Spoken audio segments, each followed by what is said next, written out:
ఉందామండి. Avatar Meher బాబాకి. ఈ కోపం గురించి బాబా అంటారు, నీవు భగవంతుని తెలుసుకోవాలంటే, నీ కోపాన్ని అదుపులో ఉంచుకోవడానికి తీవ్ర ప్రయత్నం చెయ్యి అంటున్నారు.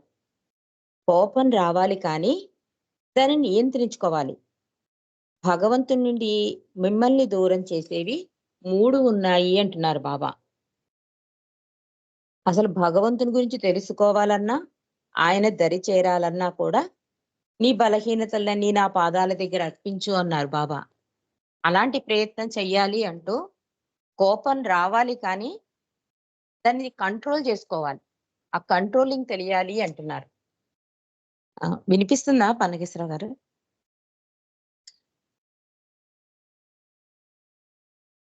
వినిపిస్తుంది. వినిపిస్తోంది. చెప్పండి. జై బాబా అండి.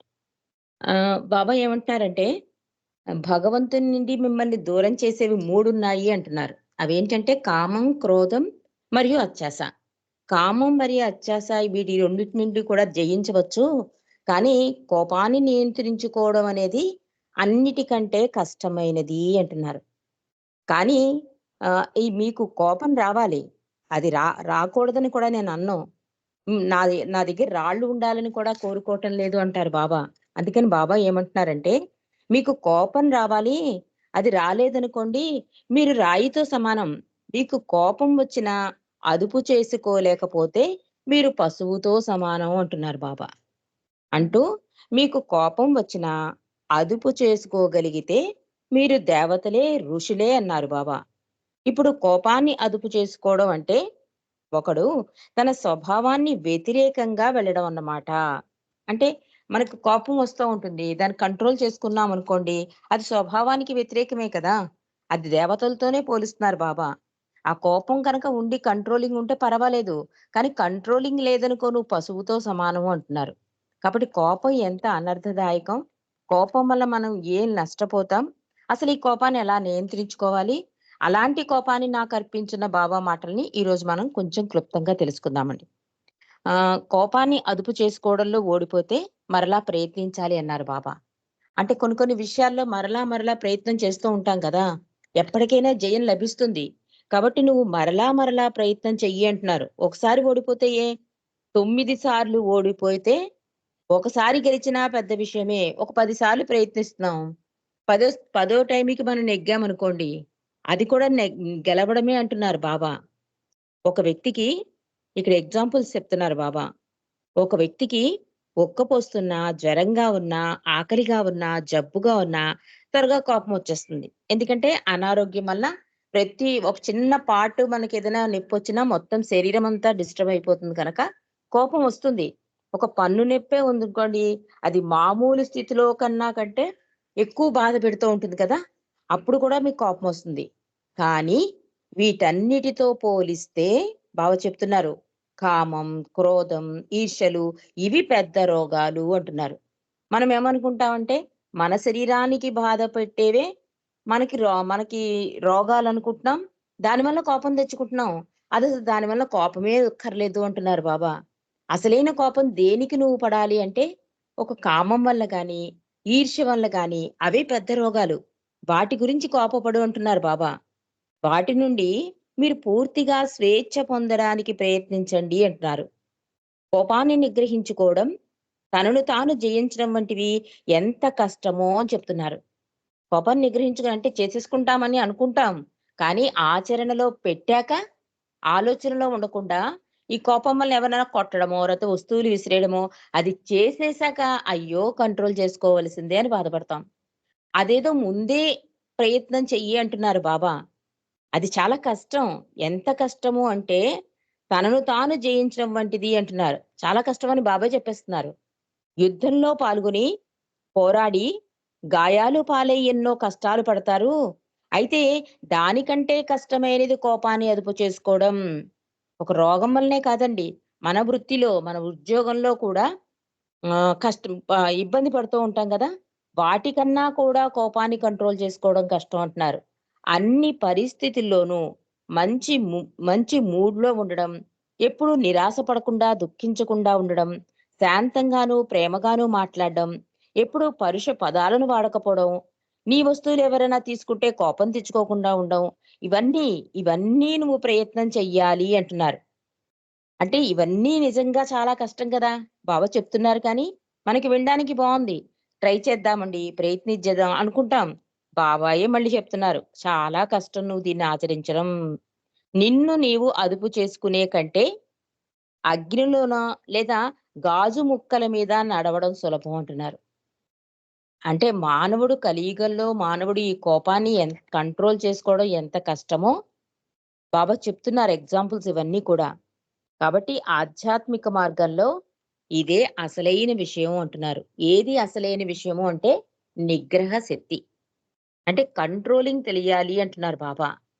సూఫీ పరిభాషలోటండి ఈ కంట్రోలింగ్ గురించి ఏం చెప్తారంటే నిగ్రహ శక్తిని సూఫీ పరిభాషలో జబాతా అని పిలుస్తారట. బాబా చెప్పిన విషయాలు ఇవన్నీ కూడా. అంటే ఎవరేం చెప్పినా దానికి తలాడించడం, సహించడం, అన్నీ దిగమింగేయడం కాబట్టి, నిన్ను నీవు జయిస్తే అది పెద్ద యుద్ధాన్ని జయించినట్లే అంటున్నారు బాబా.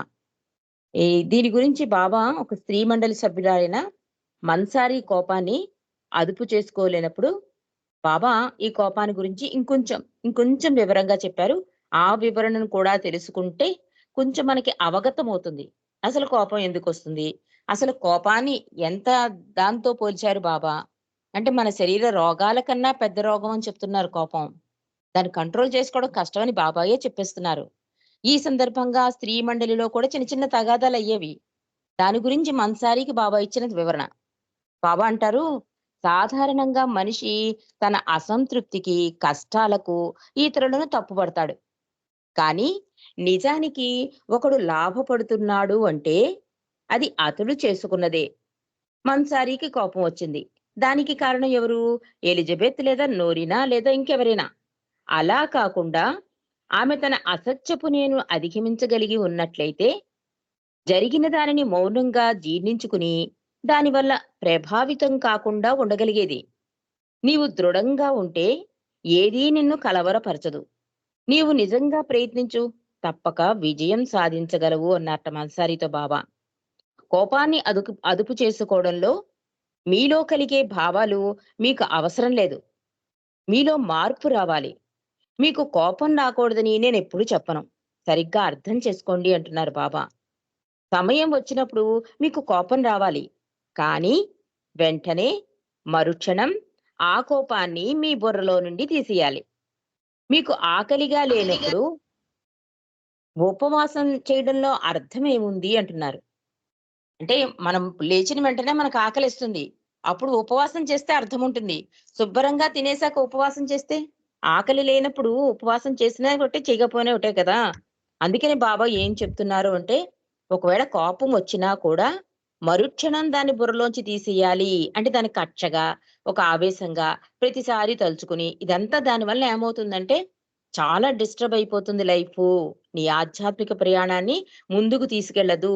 బోలెడు సంస్కారాల పొట్ట పోగవుతుంది. దాన్ని చాలన చేయడం చాలా కష్టం. అందుకని బాబా చెప్తున్నారు. ఇంత వివరంగా అసలు అవసరం లేదాయనకి. కానీ ప్రతి స్థితి కూడా బాబా ఇంత వివరణ ఇచ్చేసారండి. అంటే ఎందుకు కోపం వస్తుంది?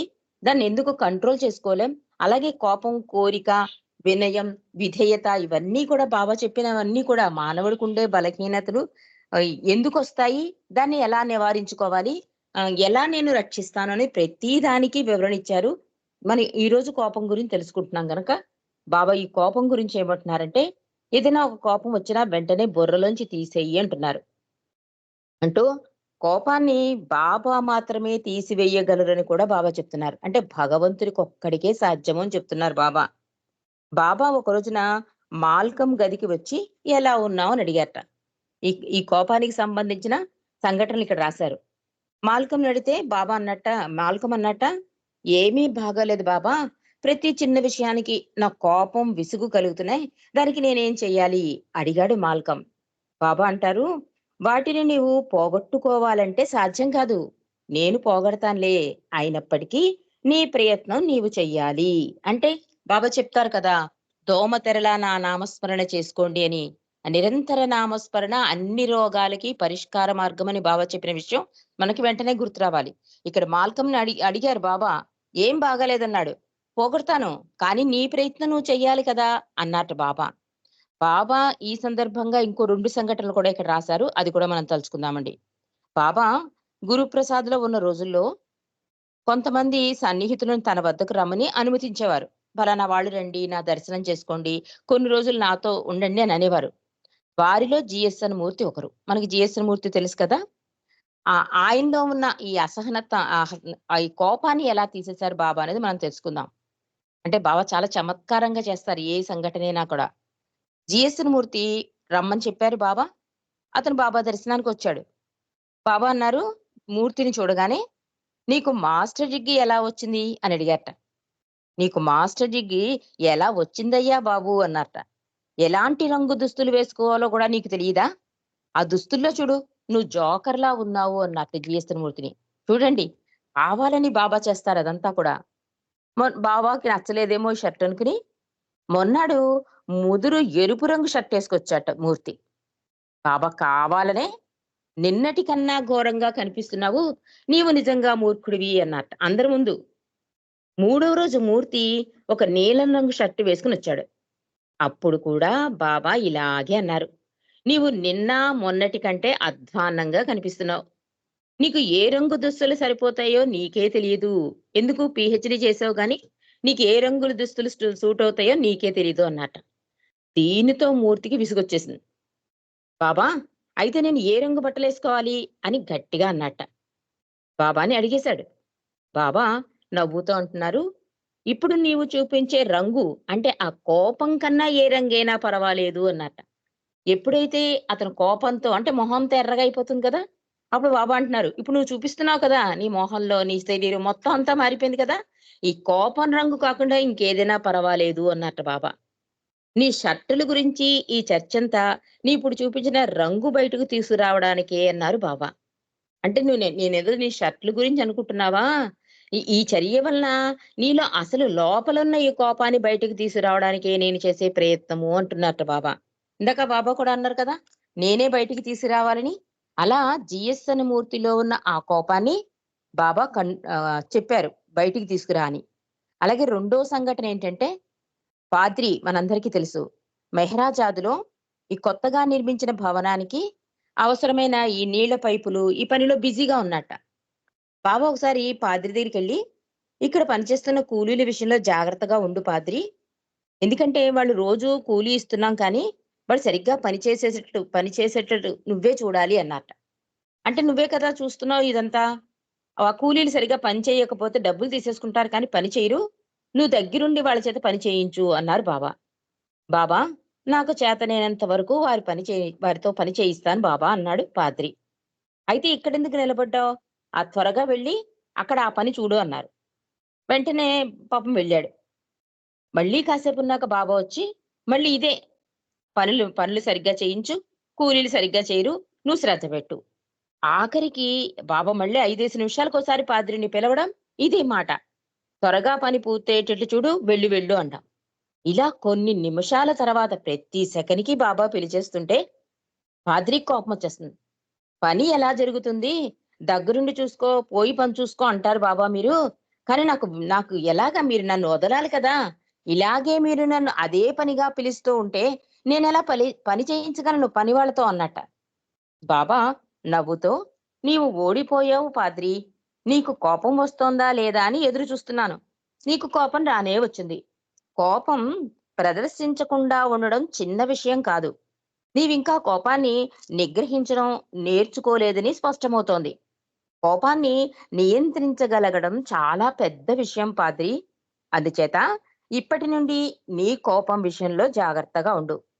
ఆ సైతాన్ని అంటే ఆ కోపాన్ని నీలోని వివేకంపై దాడి చెయ్యనీకు" అన్నారు పాద్రిని బాబా. అంటే కోపం విషయంలో మండలి దగ్గర నుంచి కూడా బాబా ఆఖరికి జీఎస్ఎన్ మూర్తి గారిని, పాద్రిని, పెండుని అందరికీ కూడా పరీక్షలు పెట్టారు. ఆ కోపాన్ని ఎలా కంట్రోల్ చేసుకోవాలో వాళ్ళకి చెప్పారు. మరి కోపాన్ని నిగ్రహించేందుకు ప్రయత్నం ఎలా చేయాలి? వాళ్ళంటే బాబా సమక్షంలో ఉన్నారు కనుక వాళ్ళు చేయగలిగారు. కానీ ఆ ప్రయత్నం ఎలా మొదలుపెట్టాలి అని మనకనిపిస్తుంది కదా! దానికి బాబా చెప్పిన సందేశం.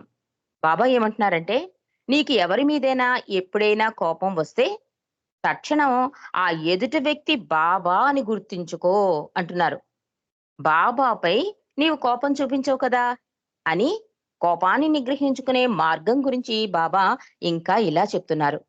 ప్రతి ఒక్కరిలో బాబా ఉన్నారనేది వాస్తవమే కాబట్టి మనం ఎవరిపైనైనా కోపం తెచ్చుకుంటే వెంటనే ఆ వ్యక్తిలో కూడా బాబా ఉన్నారనే విషయాన్ని గుర్తు చేసుకోవాలి. నీ బలహీనతలపై తప్ప ఎవ్వరిపైనా కోపం ప్రదర్శించకు అని బాబా చెప్పారు. అందువల్ల కోపం వస్తుందని తెలిసినప్పుడు వెంటనే నువ్వేం చేయాలి? బాబా నామాన్ని స్మరించాలి. కోపం అనేది చాలా ప్రమాదకరమైన బలహీనత కాబట్టి దాన్ని ఎదుర్కోవడానికి నా నామస్మరణ ఉపయోగించాలి అంటున్నారు. అప్పుడు నేను తప్పక సహాయం చేస్తాను అంటున్నారు. ఇప్పుడు మనం భావాన్ని భగవంతుడిగా, దైవీ మానవుడిగా, సర్వోన్నతుడిగా విశ్వసించి ఆయన మీద ఆధారపడి జీవిస్తున్నాం మనం. మరి అలాంటప్పుడు ఈ మనస్సులని, హృదయాలని ప్రక్షాళన చేసే బాధ్యత ఆయనదే అవుతుంది.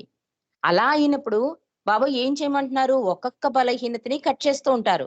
ఆ కట్ చేసినప్పుడు మనం ఏం చేస్తాం? అమ్మో బాబోయ్! అంటాం. కానీ అప్పుడు బాబా ఏం చెప్తున్నారు?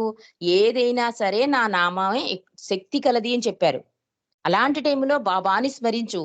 ఎవరైనా నీకు కోపం కలిగించారనుకో, వాళ్ళలో కూడా బాబా ఉన్నారనుకో అంటున్నారు. మరి మనపై ఎవరైనా కోపం ప్రదర్శిస్తే, మనం అయితే పోన్లెండి అందరిలోనూ బాబా ఉన్నారని మనం కోపాన్ని మా తగ్గించుకుంటాం. పోనీ ప్రయత్నం చేస్తాం. బాబా చెప్పారు కదా అని. మరి ఎవరైనా మనపై కోపం ప్రదర్శిస్తే 2 రకాలుగాను ప్రాబ్లమే కదా! మనకి కోపం వచ్చినా మనకే ప్రాబ్లమ్. ఎవరైనా మన మీద కోపం చూపించినా మనకే కదా నష్టం. దాని గురించి కూడా బాబా చెప్తున్నారు. ఎవరైనా నీపై కోపం తెచ్చుకున్నప్పుడు నీవు కోపం తెచ్చుకోకు. దానికి బదులు సంతోషించు అంటున్నారు.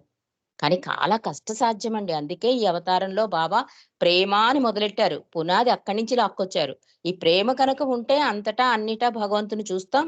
అప్పుడు దేనికి స్పందన అన్నది ఉండదనమాట. ఈ ప్రేమ ద్వారా ఏమవుతుంది? అన్నీ ఆయనే అయ్యుండి అంతా ఆయనకే ఇచ్చేస్తున్నప్పుడు మనదంటూ ఏది ఉండనప్పుడు అప్పుడు ఎవరైనా ఏదైనా అన్నా, ఏం జరిగినా కూడా మనం స్పందించమనమాట. అందుకనే బాబా ప్రేమతో మొదలెట్టారు ఈ అవతారంలో. ఇక్కడ కూడా బాబా ఏమంటున్నారు? అందరిలో బాబా అంటే బాబాయే అంటున్నాడు అనుకోమంటున్నారు. మరి ఎవరైనా మన మీద కోప్పడితే? అప్పుడు కూడా బాబా ఏం చెప్తున్నారంటే, "నీవు కోపం తెచ్చుకోకు, సంతోషించు" అంటున్నారు. ఎందుకంటే, అతడు నీ సంస్కార భారాన్ని తగ్గిస్తున్నాడు. తాను కష్టపడి సంపాదించిన డబ్బుతో, కొనుక్కున్న సబ్బుతో నీ మురికిని వదలగొడుతున్నాడు అంటున్నారు.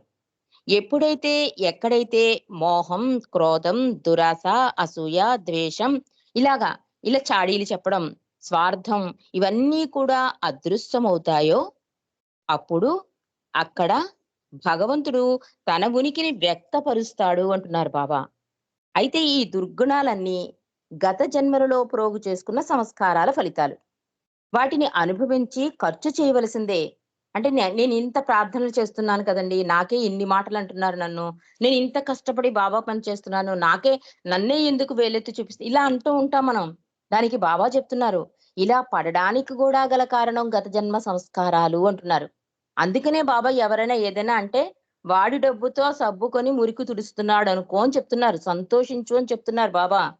అందుకని ఈ సంస్కారాలను వదిలించుకోవడం మీ తరం కాదు అంటున్నారు. మానవుల్లోని అవలక్షణాలు వేర్పాటు భావం, స్వార్థపరత్వం ఈ కారణంగా పాత సంస్కారాలు ఖర్చవుతుండగానే కొత్త సంస్కారాలు కూడా వచ్చి చేరతాయి. బాబా చెప్పిందే కదా మనందరికీ తెలుసు. ఈ సంస్కారాలు మంచి చెడైన బంధనాలే.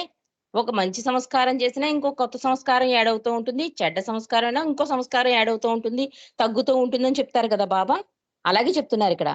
అవతారిని అండలో జీవిస్తున్న వారికి బాబా సహాయం తప్పక ఉంటుందని తెలుసుకోండి. మీరు నా ధ్యాసలో ఎంత ఎక్కువగా గడపగలిగితే అంత త్వరగా ఈ పాత సంస్కారాలు నశిస్తాయి అంటున్నారు బాబా. అంటే ఇవన్నీ కూడా ఈ కోపమైనా, ఈర్ష్యైనా, అత్యాసైనా ప్రతీదీ కూడా సంస్కారానికే దారి తీస్తుంది అని చెప్తున్నారు. కాబట్టి కోపం ప్రదర్శించొద్దు, నిగ్రహించుకో అంటున్నారు. అది నిగ్రహించుకోవడానికి ప్రయత్నం ఎలా చెయ్యాలంటే, నా నామం చెయ్యి. అసలు కోపం ఎందుకొస్తుంది మనకి? మనం అనుకున్నట్టుగా మన లైఫ్ స్టైల్ లేకపోతేనే మనకు కోపమొస్తుంది. ఒక కోరిక మనకు తీరకపోతే, మనం అనుకున్నట్టుగా జరగకపోతే ఇవే కదా! మనం అనుకున్న దానికి వ్యతిరేకంగా జరిగితే మనకు కోపం వచ్చేస్తూ ఉంటుంది. అందుకే బావ నీ స్వభావానికి విరుద్ధంగా ప్రవర్తించు అంటే కోపం రాకుండా నిగ్రహించుకోవడం మాట. విరుద్ధంగా ప్రవర్తించడం. అలాగే ఇక్కడేంటి ఎవరైనా కోప్పడినా కూడా వారిలో బాబా ఉన్నారని గ్రహించు అంటున్నారు. అలా బాబా ఉన్నారని గ్రహించాలంటే ముందు ప్రేమతో మొదలెట్టాలి. అంటే అధికాధికంగా భగవంతుడిని ప్రేమించడం వల్ల ఆయన వారం అయిపోతే కనుక అప్పుడు అందరిలో అంతటా భగవంతుని చూడగలుగుతాం కనుక అప్పుడు మనకి కోపం రాదు. అంటే ప్రదర్శించం. కంట్రోలింగ్ అవుతుందన్నమాట. అంటే ప్రదర్శించకుండా ఉండేంత అవ్వకపోయినా కంట్రోలింగ్ తెలుస్తుంది. ఒకవేళ కోపం వచ్చినా కూడా వస్తువులు విసిరేయడం, లాగిపెట్టి కొట్టేయడం అలాంటివి చెయ్యం. ఒక మాట అనేసి ఊరుకుంటాం, బుర్రలోంచి తీసేస్తాం. అలాంటి అవకాశం ఉంటుంది నా నామస్మరణ వలన అంటున్నారు బాబా. ఒకవేళ ఎవరైనా నీ మీద కోప్పడితే అప్పుడేమనుకోవాలి? గత జన్మ సంస్కారాల ప్రక్షాళన అవుతోందని గ్రహించు. అది గ్రహించమంటున్నారు బాబా. వీటన్నిటికీ మూలాధారం ఏంటంటే నిరంతర నామస్మరణ అంటున్నారు. కాబట్టి కోపం ఎందుకొస్తుంది? కోపాన్ని ఎలా నిగ్రహించుకోవాలి?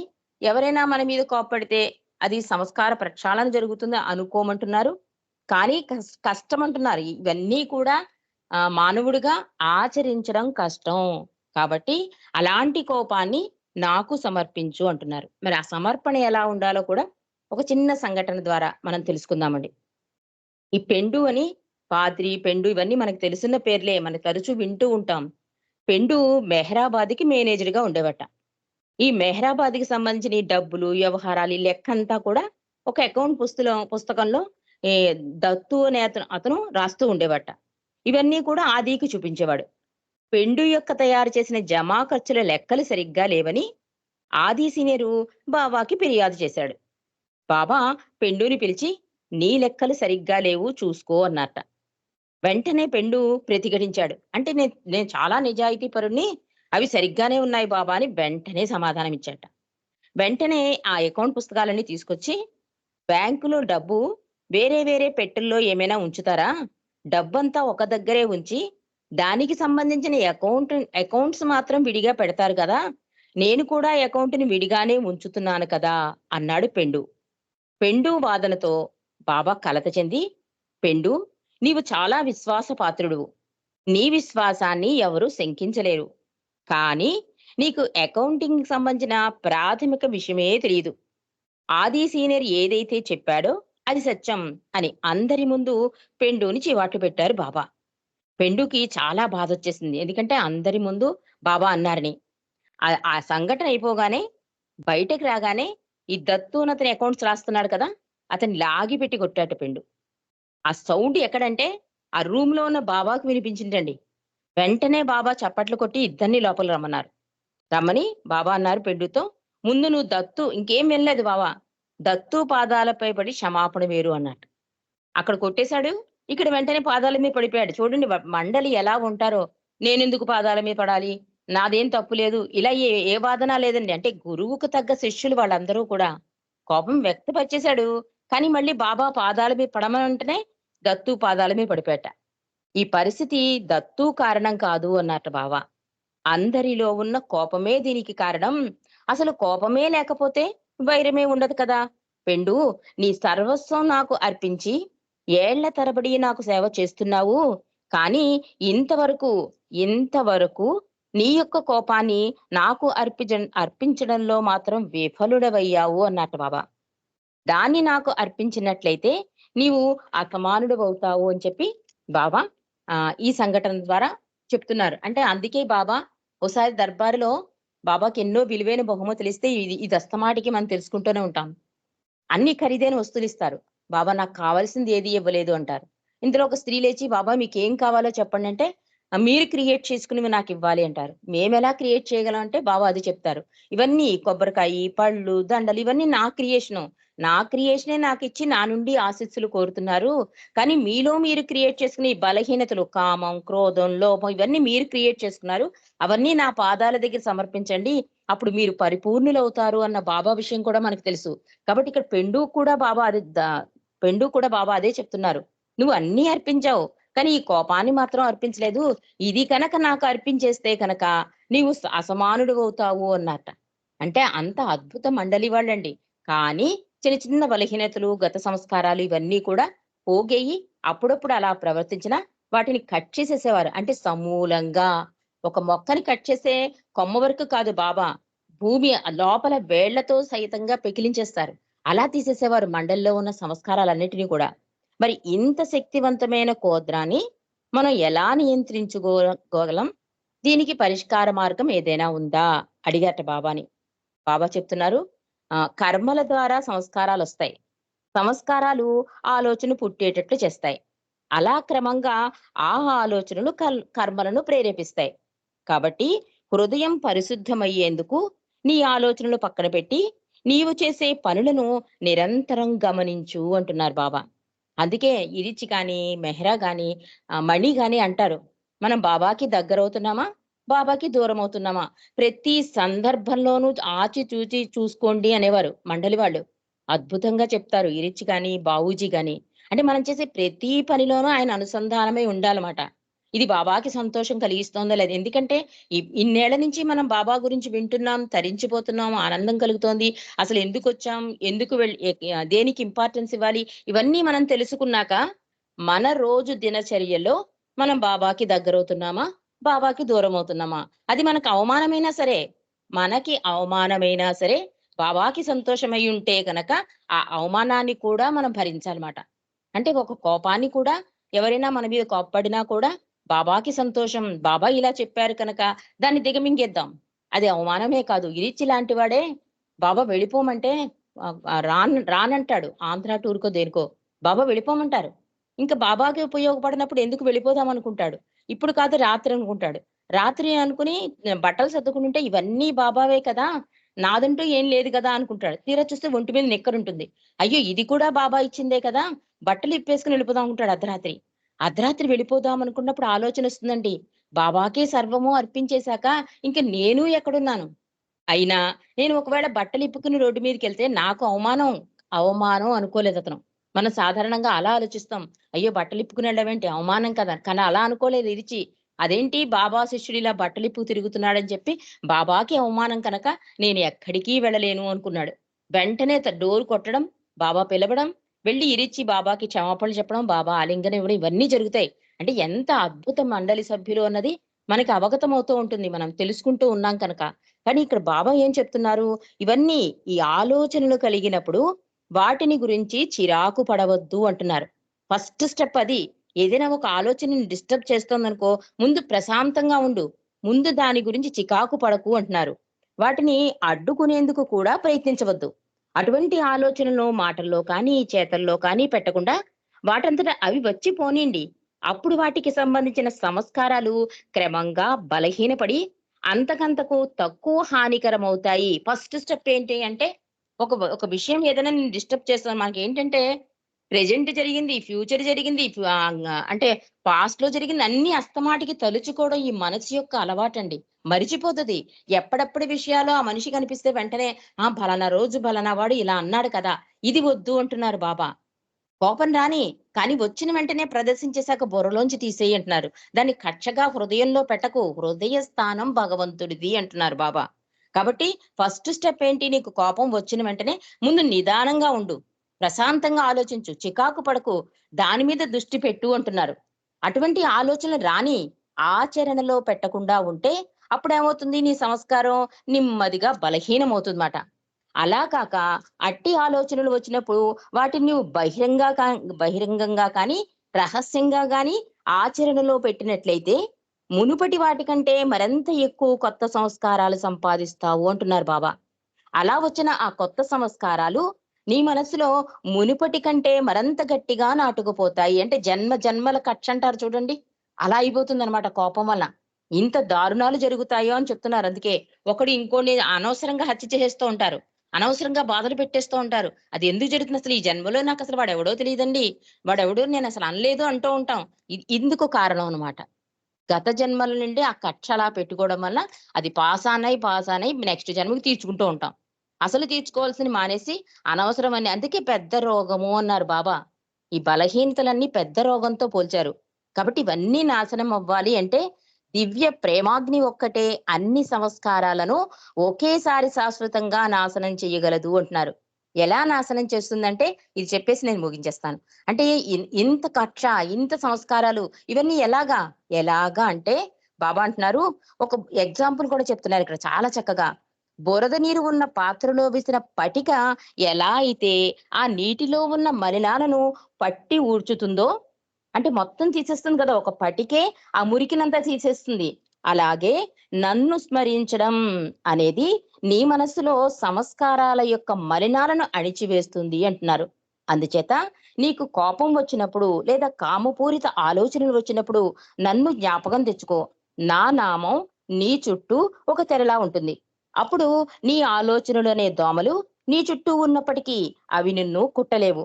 ఆ విధంగా నీ యొక్క అవాంఛిత ఆలోచనలేవి అవాంఛిత పనులుగా కార్యరూపం దాల్చకుండా నివారించి క్రమంగా నీ హృదయాన్ని పరిశుద్ధం చేసుకోగలుగుతావు. అటువంటి పరిశుద్ధ హృదయంలో నేను ప్రత్యక్షమవుతాను అంటున్నారు. అది నా హృదయ స్థానం. దాన్ని నువ్వు క్లీన్ చేసుకోవాలి. ఎలా క్లీన్ చేసుకుంటావు? నామస్మరణ ద్వారా అంటున్నారు. కాబట్టి బాబా చాలా చక్కటి ఉపాయం కూడా ఇచ్చారండి. పాశ్చాత్యులు కూడా కోపం ఎక్కువ వచ్చేస్తూ ఉంటుంది కదా! దానికి ఒక చిన్న చిట్కా చెప్పారు. కోపం వచ్చినప్పుటండి ఎదుటి వ్యక్తిని దూషించవలసిన సమయంలో పక్కకు వెళ్లి, అంటే ఇమ్మీడియేట్‌గా యాక్షన్ తీసేసుకుంటాం కదా! ఆ యాక్షన్ దానికి డైవర్షన్ ఇవ్వమంటున్నాడు బాబా. ఎలాగంటే డాన్స్ ఎయండి. బాబాని మనఃపూర్వకంగా తలుచుకోండి. బాబా ప్రేమికులే కోపతాపాలు ఉండకూడదని మీరు ఆదర్శంగా ఉండాలంటే బాబాని అధికాధికంగా ప్రేమించండి. నేను ఆల్రెడీ ఒక సందేశం ఇచ్చేసాను భగవంతుని ప్రేమించేయట్లు అని. కాబట్టి మనసా, వాచా దాన్ని పాటిస్తే కనుక అన్ని బలహీనతలకు దూరమవుతారు అని చెప్తున్నాడు తండ్రి. అంటే ఈ భగవంతుని ప్రేమించుట ఎట్లు అనేది మన సందేశంలా చదివేస్తున్నాం. కానీ బలహీనతలను కూడా దూరం చేస్తుంది భగవంతుని ప్రేమించడం వల్ల అని నీకు అవగతం అవుతుందని బాబా చెప్తున్నారు. కాబట్టి మనం ప్రయత్నం చేద్దామండి. ఒక అడుగు వేస్తే 90 అడుగులు బాబా వేస్తారన్నారు కనుక మనం ప్రయత్నం అనేది చేద్దాం. ప్రభు కృపకి మనం అందరం కూడా పాత్రులమవుదాం. అవతార్ మే హై బాబా కీ జై. జై బాబా మనకి స్వాగతం. జై బాబా అండి. బలహీనతలు మనిషిలో ఉండే బలహీనతను ఏ విధంగా పోగొట్టుకోవాలో బాబా చెబుతూ ఆయన్ని అధికాధికంగా ప్రేమించడం ముఖ్యం అని చెప్పారు. అధికాధికంగా ప్రేమించడం అంటే ఎలాగా? అవన్నీ కూడా ఉదాహరణతోటి మండలి వాళ్ళకి ఈ కోపం గురించి చెప్తూ, కోపం ఏ సందర్భంలో ఎలా వచ్చిందో వాళ్ళ లోపల ఉండే కోపాన్ని బయటికి రప్పించి వాళ్ళు ఉండే కోపాన్ని ఏ విధంగా అణుచుకోవాలో మళ్ళీ వాళ్ళకి తెలియజేయడం. అంటే ఇదంతా కూడా ప్రేమ మీద ఆధారపడింది. అది దివ్య ప్రేమ కావాలి. ఆ దివ్య ప్రేమని మనలో లేదు. కాకపోతే ఆయన అది కూడా దానికి కూడా ఆయన్నే సహాయం చేయాలి మనకి. ఆ దివ్య ప్రేమ కావాలంటే. ఎందుకంటే మనం మానవ బలహీనతలతోటి మనం ఉంటాం. కానీ కోపం రావడం తప్పు కాదంటున్నారు. కోపం రాకపోతే రాయి లాంటి వాడివి, కోపాన్ని అదుపు చేసుకోకపోతే పశువు లాంటి వాడివి అని చెప్పి ఆయనే చెప్పారు. అయితే రాయి లాంటి వాడైనా పశువు లాంటివైనా మన గత జన్మ సంస్కారాలను బట్టి కోపాలు వస్తాయి.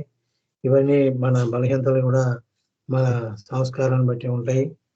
నిగ్రహ శక్తి ఉండాలి దీనికి. నిగ్రహం అంటే ఏ విధంగా వస్తుంది నిగ్రహం? కోపం వచ్చినప్పుడు నిగ్రహం అనేది మర్చిపోతాం, రాదు. ఆ సమయంలో అసలు రాదు. ఎందుకంటే మనం ఏ తప్పు చేయకుండా ఎదురువాడు మనం నిందిస్తే మనకి కోపం రాకుండా ఉండదు. అది మానవ సహజం. అందుకని కోపం రావాలి, వస్తుంది కూడా. వచ్చినా సరే నిగ్రహంగా ఉండాలి అన్నారు. ఆ నిగ్రహమే ముఖ్యం. దానికి ఫ్రెండు, పాద్రి వీళ్ళందరినీ కూడా ఎగ్జాంపుల్స్ తీసుకుని వాళ్ళని కోపం తెప్పించి ఏ విధంగా వాళ్ళని కోపం నుంచి బయటపడాలో వాళ్ళకి తెలియజేశారు. అయితే ఇప్పుడు మన బాబా మన ముందు లేరు కాబట్టి మనం ఏ విధంగా ప్రవర్తించాలి, ఈ కోపాన్ని ఏ విధంగా తగ్గించుకోవాలి అనే విషయానికి వచ్చినట్లయితే బాబా చెప్పారు కదా, ఈ కోపం వచ్చినట్లయితే పక్కకు వెళ్ళిపోమన్నారు. ఆ విషయం మర్చిపోవాలి. మర్చిపోవడానికి ప్రయత్నించాలి. ప్రయత్నించాలంటే ఇంక వేరే ప్రక్రియ ఏదో చేయాలి అక్కడ. అదే ముఖ్యంగా బాబాను తలుచుకోవడం. బాబాను అప్పుడు తలుచుకున్నట్లయితే అందరిలోనూ ఆయనే ఉన్నాడు కాబట్టి మనం రేకెత్తిస్తారు. కోపం ద్వారా మనం రేకెత్తిస్తారు. మనలో ఉండే బలహీనతలు బయట పెడతారు. అలా బయటపడాలి కూడా. బయటపడడం ద్వారా మన సంస్కారాలు ఖర్చు అవుతాయి. ఆ విధంగా మనకి ఇదవుతుంది. అందుకని మన మీద ఎవరైతే అనవసరంగా మన మీద కోపపడ్డారో వాళ్ళు మనకి మేలే చేస్తున్నట్టు. అది వాళ్ళ సొంత ఖర్చులతోటి కష్టపడి సంపాదించుకున్న డబ్బుతోటి సబ్బు కొనికి ఆ సబ్బుతో మన మురికిని తీశారు అని చెప్తున్నారు కదా. అంటే ఇవన్నీ కూడా అవగాహన లోపం వల్ల మనకి జరుగుతున్నాయి కాబట్టి ఈ అవగాహన ఆయన చేశారు, మళ్ళీ మళ్ళీ గుర్తు చేస్తున్నారు. మనం కూడా ఆయన చెప్పిన మాటలు మళ్ళీ మళ్ళీ గుర్తు చేసుకుని ఇలాంటి సందర్భాలు మన జీవితంలో ఎదురైనప్పుడు మనం వాటిని ఎదుర్కోవాల్సిన అవసరం ఉంటుంది. ఇవన్నీ మనం చెప్పుకుందుకు కథలుగా చెప్పుకుందుకు కాదు, మన జీవితంలో ఇవన్నీ అక్షర సత్యాలు కాబట్టి వీటన్నిటిని కూడా మనం అదుపులో కోపాన్ని అదుపులో పెట్టుకుందుకు మనం ప్రయత్నించాలి. కోపం ఒకటే కాదు, మనకున్న బలహీనత అన్ని విషయాల్లోనూ కూడా ఇదే వర్తిస్తుంది. కామంలో కానీ, ఇంకో విషయంలో కానీ, క్రోధంలో కానీ, అసూయలో కానీ, అసూయ దోషాలు కూడా ఇవే చాలా ప్రమాదకరం ఇవన్నీ కూడాను. కానీ ఈ లక్షణాలు మానవ లక్షణాలు మానవుల్లో ఉంటాయి, అవి వస్తాయి, పొడసూపుతాయి. అందుకని వీటిని వస్తున్నాయని మనం బాధపడే కంటే కూడా రానివ్వండి, అవి ఎవరైతే మనకు కల్పించారో వాళ్ళ ద్వారా మనకి సహాయం జరుగుతోంది కాబట్టి వాళ్ళు మనం ఏమనుకోకుండా అనకుండా వాళ్ళు ప్రేమించడం నేర్చుకోవాలి. మనం ద్వేషించే వాళ్ళని మనం ఎవరైతే ద్వేషిస్తున్నారో, మన మీద ఎవరైతే కోపపడుతున్నారో వాళ్ళని మనం ప్రేమించగలగాలి. ఆ స్థాయికి మనం ఎదగాలి అన్నట్లయితే ఆయన సహాయం మనకు కావాలి. ఆఖరిలో ఒకే ఒక మాట చెప్పారు, అదే నేను చెబుతున్నాను. ఒక్క అడుగు ఆయన ముందుకు వేసినట్లయితే 90 అడుగులు ఆయన కోసం మనం కడిగేస్తే 90 అడుగులు ఆయన మన కోసం వేస్తారు. కాబట్టి ఆ దృఢ విశ్వాసంతో మనం ముందుకు వెళ్దామండి. ఇవి ప్రతి వాళ్ళ జీవితంలోనూ కూడా ఉన్నవే. వాళ్ళ కోపం ఉంది, నాకు కోపం లేదు, నాకు ఎంత కోపం తెచ్చుకోను, ఎంత కోపం వచ్చినా సరే నిగ్రహించుకుంటాను, ఇవన్నీ కాదు. ఉంటాయి, ప్రతి వాళ్ళకి కూడా సందర్భం వస్తే ప్రతి వాళ్ళు కూడా అవన్నీ బరస్ట్ అవుతారు, మన సహజమే. జిఎస్ఎన్ మూర్తి అంతటి వాడికే ఆయన కూడా ఉపన్యాసాలు ఇచ్చేవారు కదా. మరి అలా ఉపన్యాసాలు ఇచ్చేయని కూడా ఆయనలో ఉండే కోపాన్ని రేకెత్తిచ్చారు బాబా. అవన్నీ కూడా బాబా చేసిన ప్రతి ప్రక్రియ కూడా మనం ముందుకు వెళ్ళడం కోసమే, మన ఆత్మ ముందుకు వెళ్ళడం కోసం, మన బలహీనతలన్నీ కూడా తగ్గించుకోవడం కోసం. అందుకనే ధ్వని కార్యక్రమం పెట్టింది. అందుకే మన బలహీనతలు ఏవైతే ఉన్నాయో ఈ బలహీనతలన్నీ కూడా తలుచుకుంటూ మన ధ్వనిలో పుల్లని ఆజ్యంలో వేసి అగ్నిలో ఆహుతి చేయడం, అగ్నికి ఆజ్యం పోసినట్టుగా. అంటే దీనికి అలా వేసినంత మాత్రాన కోపం పోతుందని కాదు, పుల్ల అగ్నిలో వేసేసిన మాత్రం కోపం పోతుందని కాదు. కానీ మనం గుర్తుపెట్టుకోవాలి, మనం ఈరోజు దునిలో ఈ పుల్ల వేసాము, ఇది తలుచుకుంటూ వేసాము, మళ్ళీ అది చేయకూడదు అనుకుని మనం దునిలో వేసినట్లయితే ఇన్నిసార్లు దునిలో ఉంచాల్సిన అవసరం కూడా ఉండదు. నిజంగానే మనం వదిలేస్తే, నిజంగా మనం వదలలేకపోతున్నాం కాబట్టి అన్నిసార్లు దునిలో వేయవలసి వస్తుంది కూడా. జయబాబా అండి, మంచి విషయాలు ముచ్చరించారు, మీకు ధన్యవాదాలు. జయబాబా. ఇప్పుడు అరుణ, అది శారదా ప్రసాద్ గారు ఉన్నారా?